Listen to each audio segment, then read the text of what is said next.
നെന്മാറ ഇരട്ടക്കൊലക്കേസ് പ്രതി ചെന്താമര ജാമ്യത്തിനായി കോടതിയെ സമീപിച്ചു. ആലത്തൂർ മജിസ്ട്രേറ്റ് കോടതിയിലാണ് ഹർജി നൽകിയത്. കേസിൽ റിമാൻഡിലുള്ള ചെന്താമര വിയൂർ ജയിലിൽ കഴിയുകയാണ്.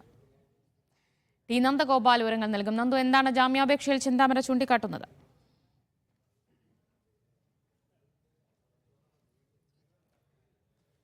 നന്ദു, കേൾക്കാമോ?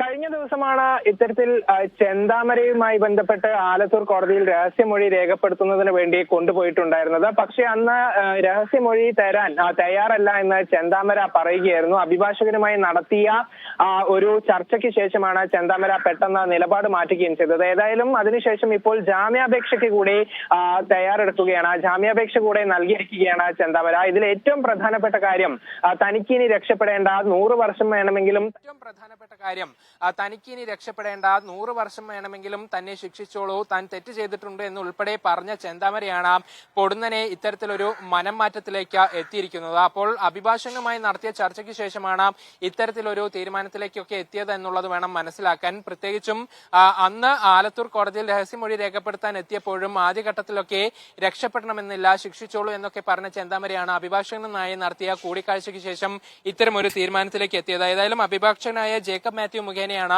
Alathur judicial first class magistrate കോടതിയിൽ ചെന്താമര ഹർജി നൽകിയിരിക്കുന്നത്. ഈ ഹർജിക്ക് അടുത്ത ദിവസം തന്നെ പരിഗണിക്കുമെന്നുള്ളതും മനസ്സിലാക്കുന്നുണ്ട്. പക്ഷേ ഇയാൾക്കെതിരെ ശക്തമായ കുറ്റകൃത്യങ്ങൾ കേസിൽ പ്രതി ചെന്താമര ജാമ്യം തേടാനുള്ള നീക്കത്തിലാണ്. ജാമ്യാപേക്ഷ നൽകിയിരിക്കുന്നു. ടി നന്ദഗോപാലാണ് വിവരങ്ങൾ നൽകിയത്.